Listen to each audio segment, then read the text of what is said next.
Geçmişimiz bizim yaddaşımız, geleceğimiz ise ümidimizdir. Şehitlerimizin kanı, kahramanlarımızın izi, halkımızın milli ruhu bu torpağın yaddaşına çevrilir. Biz tarihimizi yaşattıkça Azerbaycan daim yaşayacak. Çünkü geçmişi olmayanın geleceği de olmaz. Tarih, milli kimliğimizin ve medeni kodlarımızın taşıyıcısıdır.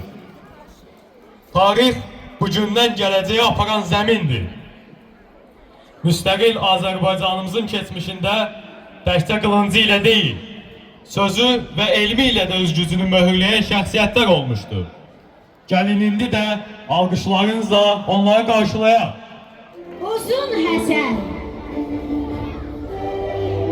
büyük sərkərdə, uzaq görən dövlət xadimi, Avropa dövlətleriyle geniş miqyaslı diplomatik əlaqələr qurarak regionu əsas güc mərkəzinə çevirmiştir.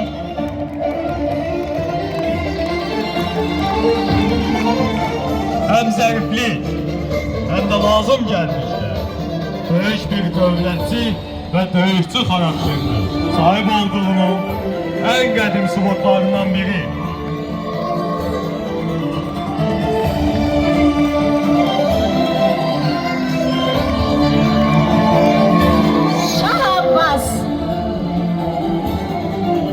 Karşınızda zayıflamış imperiyanı yeniden dirçelterek en parlak ve en kudretli dövrünü yaratmış dahi devlet hadimi. Devletçilik tarihimizde büyük titulu alan yegane hükümdar. Sarı Hatun, şərq dünyasında kadın zekası, siyasi iradəsiyle devletin taleyini necə dəyişebileceğinin en parlak nümunəsi. Təkcə hükümdar anası değil, daxili ve xarici siyasete birbaşa təsir eden diplomat qadın. Şah İsmail Xətai Azerbaycan tarihinin kudretli, çok şaheli şəxsiyyətlerinden biri. Kudretli hükümdar, sərkərdə ve klasik edebiyatımızın ana dilinde eserler yazan görkemli nümayəndəsi. Dinimiz özümüz emanettir diyen siyasi hadim.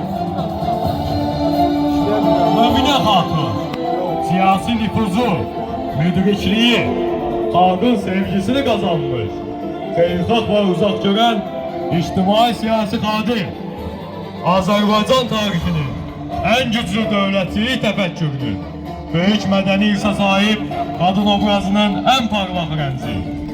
Adına bədələşdirən Möminə Xatun türbəsi Naxçıvanın orta əsrlər Taş simfoniyası adlandırılır. Nadir Şah, parlak hərbi taktikası ve qələbəleriyle Hindistan'dan Dağıstan'a, Merkezi Asya'ya kadar uzanan dövrünün en kudretli imperiyasını kuran sərkərdə, kazandığı saysız hesapsız qələbəlere göre ona Şərqin Napoleon adı verilmişti. Nüşabə, Bərdə hökümdarı, kamil insan, diplomat idealının simvolu, müdrikliği, ədalətli idarəçiliyi, arzan, məğrur, qürurlu qadın hökümdar. Dünya Fatihi İskəndərə silahla yox, zəkası və diplomatiya ilə qalib gələn ləyaqətli qadın hökümdar. Cavanşir, dövrünün en mehek güçleri arasında balanssızlaştırılmış siyaset yürüyüş, diplomatik bacarığıyla Albaniyası regional güce çevrilmiştir. Pənahəli xan, Qarabağ xanlığının banisi Şuşa qalasını inşa etdirərək strateji hərbi mərkəz yaratmış. Xanlığı xarici hücumlardan məharətlə qoruyan unudulmaz sərkərdəmiz. Ve nihayet